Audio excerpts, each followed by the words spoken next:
will purge around 20 to 30 guys, 3 already this week. Yep. At least 20 guys are leaving. And there's no cap on how many players you can bring in. Normally it's just 25 players between transfers and the recruiting class, but we could literally bring in as many players as we want, scholarship players. So do not be surprised if this roster looks completely different by kickoff next year against Miami, Ohio. The truth is, if you don't load up on elite top 200 players and bring up top 5 classes consistently, you will never win. Anything past top 200 players naturally, then you just have guys.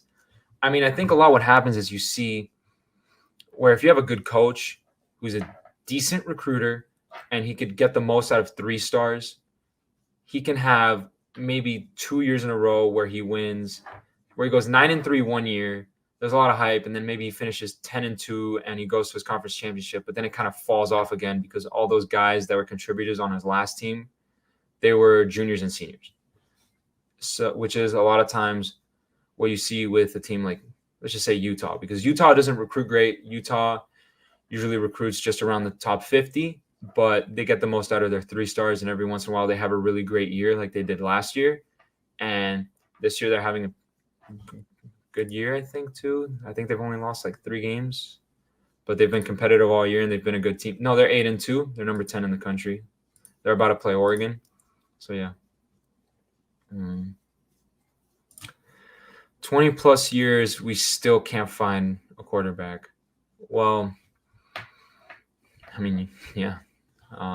We thought it was going to be Tyler this year, but he started off rough, started to turn it around a little bit. Then the injury happened, went out against FSU, got injured again. We'll see what happens last year. We'll see if he comes back. We'll see if he maybe goes to NFL, transfers out. We just don't know what's going to happen with this program right now. Right now, the focus in that building is going to be beating Pitt, getting to a bowl game, getting those 15 extra practices in, and yeah. A lot has gone on. Bickering, injuries, and lack of depth. These all contributed. Mario's records said he'll turn around. Yeah, I mean, even going into the season, I didn't think we were a particularly deep team, specifically at wide receiver and linebacker, and then a little bit at corner. And we've seen what injuries have really done to this team. Whether it was X going out, we've had suspensions, we've had players with a lack of buy-in, players complaining about playing time, players' moms calling out coaches on social media.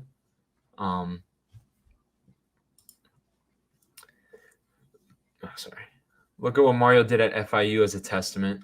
He built that from the ground up. FIU was on the verge of giving up football altogether.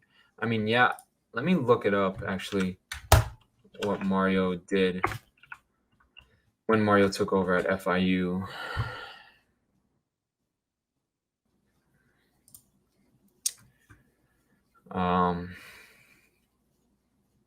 Mario took over in 2007. And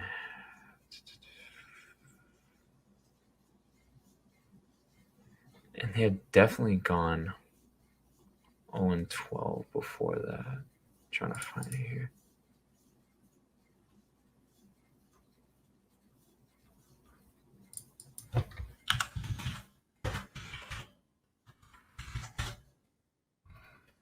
Yep, 2006, right before Mario took over, they went 0-12. And he led them to an 8-5 record at FIU and winning the Sun Belt and a bowl win, which looked impossible at FIU. I'd be happy if we could just be like North Carolina or Washington at this point. I mean, yeah, I'd be really happy if we could be like North Carolina right now with only 1 loss and in the ACC championship game with a chance to maybe go to the playoff. I don't think their resume is strong enough. If they had beaten Notre Dame, it definitely would have been, but it's definitely not strong enough right now.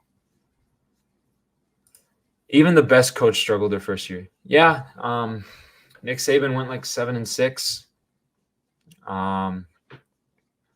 His first year lost to UL Monroe at home. Won a national championship later in 2009 in his 3rd year. I don't think that's going to happen. I don't think Mario's anywhere near the same caliber as Coach Saban right now. I still think he's a great head coach, and his track record proves that. It's not just me saying that. But yeah, this takes time. And when you have someone that's an elite recruiter like Mario and he can get the right people in the building, really anything can happen.